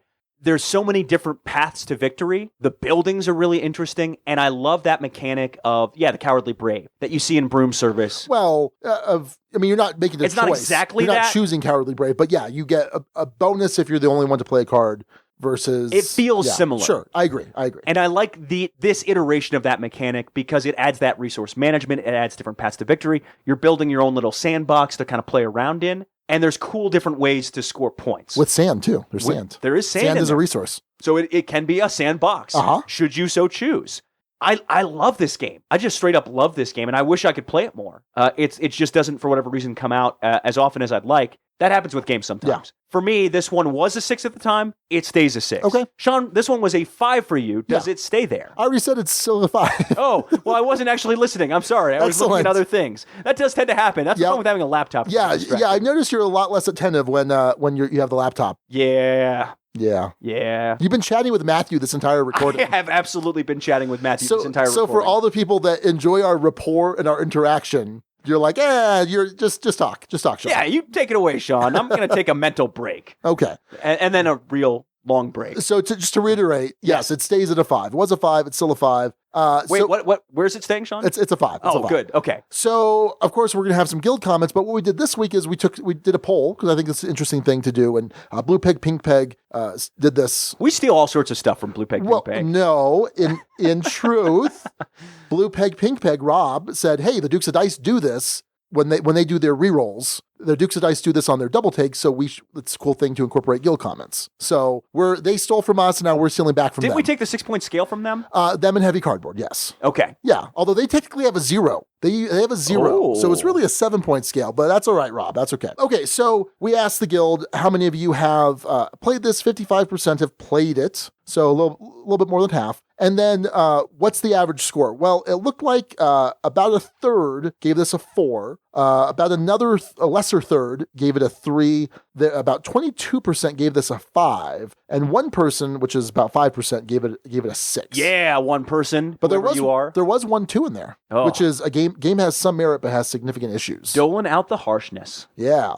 And then So here's the last question. If you've played Glass Road, how does this compare to other Uwe games for you? And about 9% said it's my favorite. No one said it's my least favorite. And then 54% said not my favorite, but in the top half. Yeah. So here's the problem with that. This is in my bottom half of Uwe games. Interesting. But it's a 5. Yeah. So he's a really good designer. Yeah, he's a really good designer.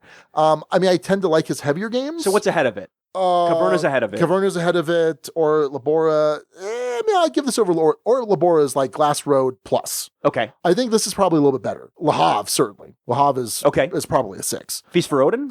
Feast for Odin's probably behind this. Okay. Patchwork, certainly. Bonanza's pretty dang good. Cottage Garden behind Cottage Garden's behind this, but it's still in the bottom half. But that's not a good indication necessarily. Sounds it's pretty close to middle for you. Yeah, if that were an option in the poll, but it's not. Well, way to not put that as an option. But that's the thing is, even the lower half of Uwe games is still really solid. If it's in the lower half and it's still a 5, that says a lot about what I feel about Uwe as a designer. Yeah, he is stellar. And certainly this is your number 1 or 2. This is my second favorite. If Patchwork weren't so dang brilliant and elegant, it would be my favorite. Okay. It's my favorite of the heavier one, Sean. Oh, are we going to get into that? No. Okay. All right. So Mike Grizzly says, love Glass Road. I've played it at all player counts from solo to 4. By the way, solo is excellent, Alex. Oh, really? Excellent.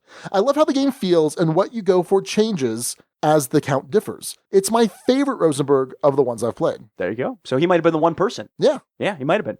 Sylvain Lacroix says, I played Glass Road and I can say it's a good game. A short resource-based Rosenberg, the wheel mechanic is pretty clever and the card system is really fun. If someone would have asked my opinion after 2 to 3 games, my answer would have been pretty positive. However, after less than a dozen plays, it fell off of the radar and collected dust. It's sad since I'm a huge Rosenberg fan, having Caverna, Agricola, and Le Havre in my top 6, but Glass Road was not interesting enough to be kept in the collection. Interesting. That might have been the 2. Yeah, maybe. I've gotten quite a few plays of this since the review. It's quick enough. The only thing that kind of bugs me is that it feels almost too quick for the setup. Yeah, I get that. Yeah, so I can understand that. That would be my main complaint of the game. Get people to help you. Okay. It's I agree with you. The setup on it is a little long for the length of the game.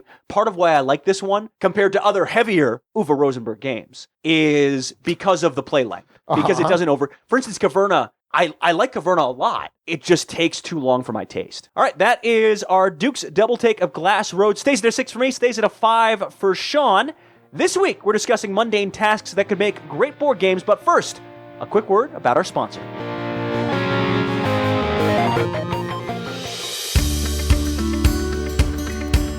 Happy New Year, everyone, from the Dukes of Dice and our partners over at Tasty Minstrel Games. TMG has an insane release schedule planned for 2017, with games like Yokohama, the Amun-Ra reprint, Coliseum Emperor's Edition, Downfall, and more. But if you can't wait for some of these upcoming titles, there's of course all their recent releases, including Guilds of London, Ponzi Scheme, and of course the Feldmas favorite Oracle of Delphi. Plus they have an amazing catalog of games like Eminent Domain, Dungeon Roll, Orleans, and so many more. Truly, there is a TMG game for every type of gamer out there, and for every type of playgroup that you might participate in. So point your browser, head on over to playtmg.com to check out all their amazing titles. All right, for this week's discussion topic, we're basing it off of Role Player, which took a task that for some could be mundane or maybe not so interesting, for others really engaging, and turned it into a great game. And we thought, okay, what would be other mundane tasks that you could turn into great games? Except Sean, who came up with the discussion topic, had a different thought, which wasn't communicated. It was implicit by what we were discussing. So the idea was what other aspects of gaming, some small that elements could have been of more gaming. specific. All right, well, but given that the example was Role Player, Well, and like okay. there's that first player game too. Which I don't blame people for answering the question that I asked. No, that's the question that you posed, and then I'm like, hey, Alex, it should probably be this, and you're like, no, it shouldn't. I'm like, but that's what I meant. I don't care. This is my last episode. I do whatever I want. I didn't say any of that. Well, you said some of that. The first part of it. Yeah, the said. first half of that. The first thing of that, like sentence. The first Okay. third. You win, Sean. The first 2/5. Okay. Jake Bach proposed this list of mundane things that could be an interesting one. Interesting game. Real-time email inbox clean-out challenge. Okay. Obviously I'm imagining with this, you can't delete critical, vital emails that you need to save. Sure. But you have to delete as many of them as possible. Oh, yeah. So speed reading, I don't know how that would go. Interesting. That that sounds super stressful to me. It could be. Because that's what I do. That's what I do all day, it seems like sometimes. Just cleaning out your email inbox. Captain Sonar, but you're just trying to give directions to your coworkers on how to get to the off-site team building ropes course.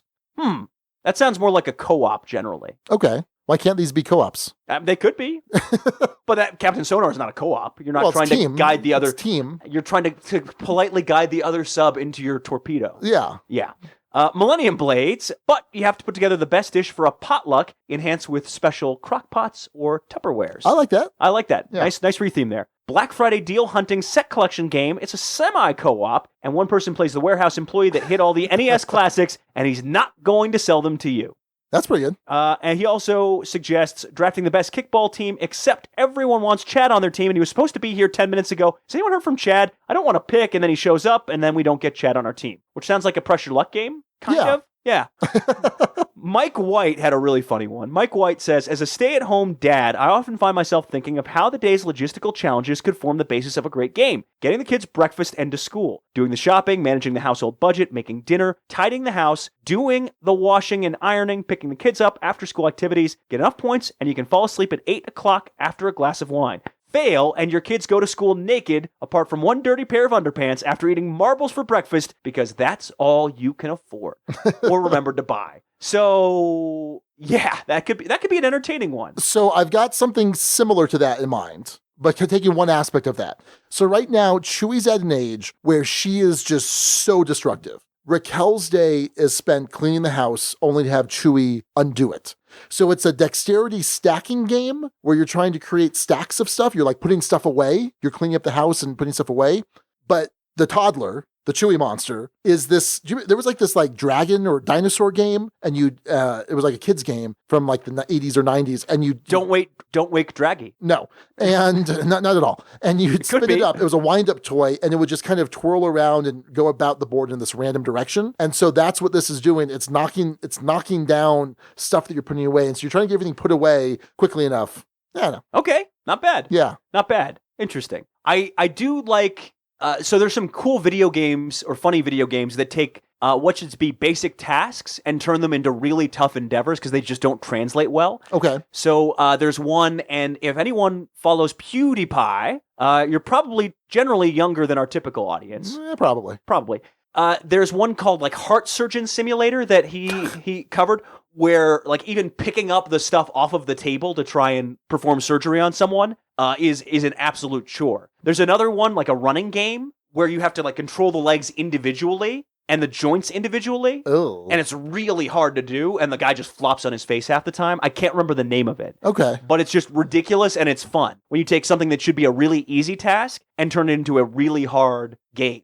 So imagine it's something where you're trying to cook like a basic breakfast or boil water, but you're really bad at it. You have a lot of, for some reason, you can't do it. There's limitations there. Okay. I don't know what they would be, but I think that would be really interesting. There's a Whose Lines It Anyway game that was based off of that I can't remember. I think it's called Impossible Mission. You can't remember much tonight. Hey, trying to forget everything so I can pack my mind full of experiences, Sean. Sorry. Yeah. All right, Scott Sexton, I thought at first this was him slamming something, but it was more him slamming history. Okay. I thought instead of slamming history games. So he says, seemingly mundane things that make great games? How about just about every single historically themed game ever made? Let's face it, unless you had a good teacher, history gets pretty dang dry. I believe that good storytellers make the best history teachers. The reality is that many of the dullest historical events were anything but for the people who lived through those things. That is something games often do an amazing job of illustrating for people. It's one thing to read about the Underground Railroad, but a game like Freedom can really drive home the sense of how high stakes things really were. Now, let's face it, even though 18xx games have a dry reputation, who wouldn't rather play an 18xx game as opposed to reading a history text on the same topic? Yeah. Yeah, I think he's right. Yeah, history can kind of be, it's not a task, so technically you're wrong, Scott. Oh, but no. Yeah. Well, when I was a history teacher myself, back in another life, it seems like at this point, we played a lot of games. We did some simulations. I even made 6 or 7 sets of Catan. Cool. That I modified to include oil, because it was our Middle Eastern oil politics unit. And so it was kind of about scarcity of resources and things like that. Did you call it Shantan? No, I wasn't naming everything with Sean at that point. So, Okay. yeah, no, I agree with that. Absolutely. In another life, I waited tables. And I still will have occasional nightmares is not the right word. Like, they're not scary. I'd say it's less frequent now. It used to be once a month where I would have a dream that I was in a shift at work. And it was a very normal shift at work, but I ran through everything. And I would wake up super stressed out because it felt like I was working, like my mind was working. And one of the things of waiting tables, which is I think what made me good at it, was I treated it like a game. It was an efficiency game. Okay, I have to go, this table just got sat. I'll go get their drink order. This table looks like they're ready for their order. This table I can pre-bus and take this out. And so it was, how can I do everything the most efficiently to minimize the trips I'm making out, to make this all, as quick as possible so that all my customers are satisfied. I get the biggest tip, right? That's what I want to do. So I've had this idea for a game for a long time where you are a server. And I may have talked about this on the show before. Have I talked about this before? Maybe. So every round you have a particular section. So there's like a smoking section, there's like the big table section, and you're going to switch this out from round to round. So everyone's going to get a chance to be in each section. In like the smoking section, which really doesn't exist much anymore, but yeah, at least here in the US, but they tend to drink more. Smoking, like that was the thing. Like you knew that when you were waiting on the smoking section that you'd be going to the bar more. And so this uses some kind of Zolkin type apparatus where as like you go to put an order in and it takes time for that order to get ready. And once that order is ready, you need to go pick it up and deliver it. But if you take too long to get back to the kitchen, the order keeps progressing and gets colder and colder. And so it's worth less points when you actually deliver it. So that's something like that. I like the concept of having to, within the game, completely ignore a table. Like really focus your service on just one table. Okay. And then one poor table gets ignored, but you're just doing to max out points. Yeah, I guess so. That's probably happened. There's one table that is like a big tipper. They're like regulars, and you go over and above for them because they're going to give you like a 40% tip. But totally forget about the other guys. Yeah, been there, done that. Okay. So Jeff Rademacher says, what would be a great game? If you worked at a fast food place in a small town, work your way up the ladder to eventually become a successful franchise owner, hiring others to continue working at your locations. Wouldn't that be great, Alex? Wouldn't it? Don't you think?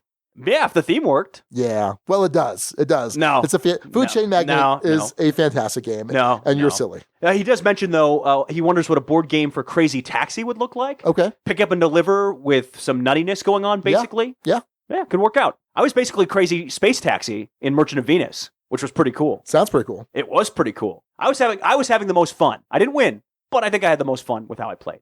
All right, I thought of one that would be mundane-ish or mundane enough. Okay. Flight Attendant, the board game. Okay. So you have a plane full of customers. Your objective is to get them to their destination where they're as happy as possible, but without necessarily giving too much away. You only have like a limited pool of things you can do to try and appease customers. And there's random event decks. It's kind of like Pandemic, where unruly passengers might pop up with different odd requests that you have to fulfill. That could be interesting. Okay. Yeah. That could be interesting. And if like there's a crying baby that goes on for too long that you don't help out with, the passengers around that each get a negative point. Oh boy. But like a lesser negative than like the guy who, I don't know, like punches someone on the plane. Oh. It's like if that's in the event deck, like someone punches someone. Yeah. And you might have the option if like things get really intense of just throwing someone off the plane, which would get you some negative points, but might get you some props from the passengers. I don't know. Someone needs to make like Crazy Flight Attendant the game. Okay. Yeah. Well, I've got one more. It's called Dewey Decimal, the board game. Oh boy. Don't you know the Dewey Decimal System? Remember that? Conan the Librarian from UHF? I thought you saw UHF. I have seen UHF, but not in a very long time. Conan the Librarian? No, I don't remember that? Okay. So this is a game where you have to put books back in the correct order according to the Dewey Decimal System. I think our buddies over at Boards Alive would like that. Okay. Yeah. So there would be some sort of I don't know exactly how it would work. There might be a speed component to it, but you're also trying to rush to get certain books. And if you can complete certain sections, if you complete the biography section of the library, or you complete the fiction section or whatever, there might be some bonuses there. But you have to get things in order, but you may, for time's sake, have to screw up, or based on availability, oh, this book is slightly out of place and I'll lose some points, but at least I've completed the section. Yeah. Well, I'm just saying. All right. So yeah, that'll just about do it for the discussion topic. Thanks for the ideas, and sorry, Sean, for ruining your discussion topic. Yeah, well, that's all right. I'll have 4 months of Alex-free ruinings. Yes. Is that a thing? Is that okay? Yeah, that sounds about right. And so folks know, you may hear from me every now and then. One, in the Patreon interview episodes that I've already recorded. Yes. And two, we're going to try and where possible do some from the road kinds of things. Because I am going to be meeting up with some of our awesome listeners overseas. So what's your internet access? Do you know what that's going to be like? It depends on where I'm at. Okay. So in Scandinavia, internet access for the most part is going to be pretty good. Sure. But we're in a pretty remote part of Sweden for one part of this, at an ice hotel. Okay. And I think there'll be Wi-Fi at the main hotel, but in the ice hotel itself. Are you going to be a Bond villain? Bond? What movie are you referencing? I don't know. There's one of them with Pierce Brosnan where there's an ice hotel. I didn't see many of the Pierce Brosnan ones. Yeah, they're all pretty bad. Okay. Except for GoldenEye. GoldenEye is amazing. The game certainly is. The rest of them are meh. Okay. So we're staying in a nice hotel, so I don't know if the Wi-Fi is going to be there. And then we're in Narvik, Norway. Okay. I think the Wi-Fi will probably be great there. In Southeast Asia, what I've heard is it's actually pretty widely available generally. Okay. The signal might not be necessarily great enough in some places for a good Skype connection. So we'll see. We'll see how it goes, and it's going to be playing it by ear, because I'm playing it by ear. There's a lot of improvising on this trip for me. So, yeah, it should be good in most places. Okay. Internet connectivity is actually pretty good in a lot of parts of Asia. Cool. I don't know. Yeah, Bangkok for sure I'll have good internet access. So, yeah, you might hear from me, or you might not hear from me at all. Yeah, it'll be kind of interesting, because I know it's hard. I always plan whenever I go to a con, be like, oh, I'm still going to do an hour or two's worth of work a day, just bust it out, answer a couple emails, and that almost never winds up happening. Well, here's the thing. And so this is kind of the reverse. Well, yeah, here's the thing. I don't have a job, so there's that. Well, I'm saying it's the reverse. Yeah. But then I'm saying doing work for the podcast. Oh, yeah. You'd be like, yeah, no, I'm gonna nap under this tree here in this plaza. It wouldn't be board game related for the most part anyway. By the way, games I'm likely taking with me. I think I have my loadout. Yeah. Happy Salmon, For Sale. Okay. Love Letter, and maybe Coup. Okay. I feel like Happy Salmon will get you arrested.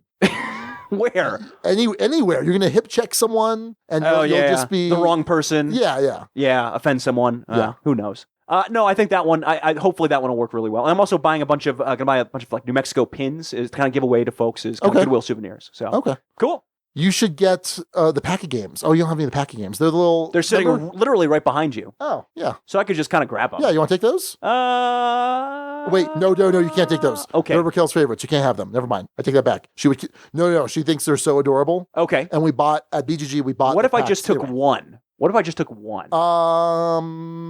You'd have to. I'm not going to take have to ask It's okay. I cannot. It's okay. Cannot, yeah. No, and I could not guarantee their safety necessarily. Yeah, that's true. So you should hold on to those. I'll be all right. Okay. But yeah, that would be good for the situation I'm in for sure, because I'm mainly traveling out of a backpack for the vast majority of the trip. Yeah. Big backpack, but a backpack. Do you feel like we're kind of lengthening this out right now because you just don't want to let me go? I don't. It's going to be weird. I mean, it's going to be. I've gone to considerable length to have everything run smoothly, set up guests, but it's going to be weird. It's going to be very. It's going to be very weird. Well, because for the most part, with very limited exception, it's been the two of us down here in this room for a couple hours and prepping during the week. Every week. Yeah, just about. I mean, we took a week off, and then there'd be weeks where I'd be out of town for some reason. Yeah. Mostly me rather than you. And then there's obviously the con recordings, which in one case you were at a con and I wasn't. But for the most part, yeah, it's been a pretty regular part of the routine and something to always make time for. And so it's going to be weird to break that. It will be weird. Because like you said, it's been so consistent. Yeah. And it doesn't matter what's going on. If there was a BGG Golden Geek Award for most consistent, I think we do pretty well. I think we would. So I will. So without getting too mushy. No, don't do it yet. Save for the post credits. Oh. So we still got naming stuff. Oh, okay. Naming runner-ups, and then you can get mushy. No, I'm not going to get mushy. Is what I said. I'm not going to get mushy. It's going to happen. It's not going to happen. All right, BJ from Board Game Gumbo with the roll less traveled. He spelled it ROLL, referencing role player. Obviously, ROLE would have worked. Either one. Fine, too. Kind of referencing road less traveled. Nice, clever name. Because you're going on a trip and whatnot. Jeremy Robinson was one word away from being in consideration for me. He went with class half empty, referencing glass half empty, referencing character class. But man, that's so pessimistic. You could have done just as well with class half full. Yeah. I'm just saying. Would have had a shot at it. John Giblin with probably the most popular one. Yeah, this was probably my favorite. But yeah, go on. Glass cannons. From John Giblin. Trying to go back to back and very nearly did it. And you said this was the one that you thought of when you thought of a good possibility. Right, because in role-playing games, but also in like miniatures games, you have units or you have a character that's super powerful. They're able to just dish out so much damage, but they can't take anything. Like typically your wizards, they're able to dish out so much, but they can get knocked over with a feather. So, clever. Yeah, definitely clever. We call that a glass cannon. Ned Meyer with blowing glass and choosing class. Always like those combos. And Striker J with little glass houses for D&D. Yeah, a little John No Cougar Mellencamp reference there. Yes, referencing Little Pink Houses for those who don't know the song. All right, Sean, go ahead and get mushy. I thought you said for post-credits. No. Oh, post-credits? Well, okay. That's what you said. Well, yeah, okay. I did say that. All right, fair enough. If you want to hear Sean be mushy and stuff. I'm not going to get mushy, though. It's going to happen. Okay. Yeah. You're a big softy at heart. All right. Well, that's going to do it for episode 125, the last episode that Alex will be on as a co-host for at least 15 or 16 episodes. Yeah, I haven't counted yet. I've counted. Oh, have you? Well, we're unsure if you're coming back for the 16th episode or not. I might make a guest appearance, but I don't know if I'll be able to contribute in a meaningful way. Okay. What I'm curious is if we have a local host, if you're going to like fight for the seat. If you're gonna be like, you're in my seat. Excuse me. No, that's my seat now. Yeah. You don't know. Could be. Hey, if the ratings go up, if more people download this while I'm gone, Sean may not have me back. I may not. It could certainly happen that way. It's possible. So that's going to do it then for episode 125, Chaotic Goods. Alex, bon voyage, auf Wiedersehen. Save it for post-credits. Adios. Until next time, this is Sean. And Alex. But not till next time. Hail Hydra. Thank you so much for listening to the Dukes of Dice. Today's episode was recorded in the Duchy on January 5th, 2017. Our theme music is provided by Carbohydro M from his Prime Legacy album. The Dukes of Dice are a proud member of the Dice Tower Network. For other great board gaming podcasts, check out dicetowernetwork.com. And for all the latest in the Duchy, go to dukesofdice.com. Find us on Twitter at Dukes of Dice. Join in conversations on our Board Game Geek Guild. Find us on Facebook and subscribe to our YouTube channel. Thanks to our sponsor, Tasty Minstrel Games. Check out all their awesome titles at playtmg.com. We'll see you back here in 1 week, except not me. Until then, game on.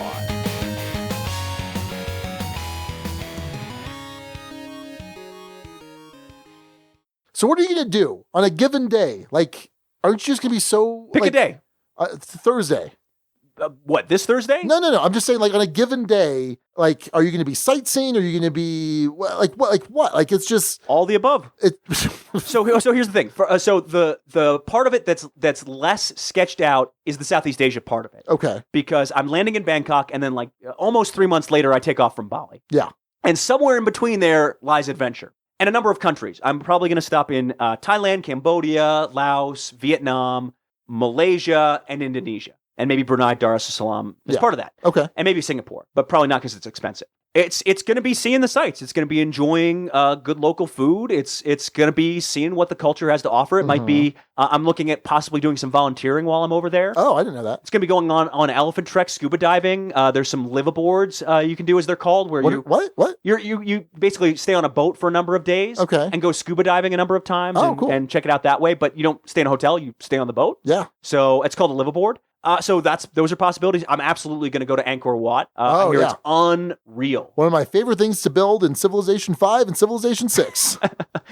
But apparently it takes a number of days to check out. You want to have at least a 3-day pass. Oh, wow. It's because it's a temple complex. That's what people don't necessarily realize. There's the main temple, And then there's a number of other offshoots and areas and cool things. And apparently it's well, if you do it in one day, you are short shrifting it. Okay. For sure. And I've got the time, so we're going to do it. It's like the Louvre. Can't Yeah. do the Louvre in one day. Yeah, there's going to be some beach chilling time as part of that. And there's going to be a lot of reading and soul searching and trying to figure out what in the heck to do next. Okay. So that's the gist. And probably some amount of moving around that region, because it's not as small of a region as people think. It's pretty quite- sizable. Yeah, it's quite large. Yes. So there's going to be a lot of trains, planes, probably less on the automobiles, some buses. All right. Yeah. So that's what that's all going to look like. All right. Well, we will miss you over here. We'll miss you on Wednesday nights. I'll miss giving you crap because that's probably one of my favorite things to do. Aw. Yeah, no, you were loving that hat and gloves. Oh my goodness. You were all about that. That was fantastic. And then I'll miss our Saturday mornings because it was Saturday morning ritual for the most, except for Thursday nights. Yeah, by necessity, because I had to work Saturday evenings. And without that necessity, we've kind of bounced the time around a bit. Right. Are you still going to do it Saturday mornings? At least the local ones, yeah. We're going to try and keep those Saturday mornings. There you go. We'll see. But like Professor Higgins from My Fair Lady says, I've grown accustomed to your face, Alex. So that doesn't sound like a compliment at all. No, it's because it's Professor Higgins, and he's. No, I'm sure in context it's a compliment or lovely. Well, because he's all like stuffy, and he doesn't want to say that he's. By the way, I've never. Wait, this is getting weird. Yeah. Okay. Because he doesn't realize he's fallen in love with Eliza Doolittle. Boy. Oh man, this took a weird turn. Well, no, you haven't seen My Fair Lady? No. Oh, you love musicals. I do. You need to see My Fair Lady. Okay. Chewie is technically named for Audrey Hepburn. From that, named for Audrey Hepburn by like Eliza better than Audrey. Anyway, long story. Okay. Well, short story. That was it. That was the entire story. That was the entire story. Yeah, it was a short story. So we'll miss you around here. We'll miss you here. I'm sure all our listeners are gonna miss you. Tons of them reach out to you over the last couple months. And the support has been unbelievable. And so thanks to everyone for that support. It's meant a ton. I'm excited to meet some folks, possibly even the Name Father. Oh. Possibly during a layover. Could happen.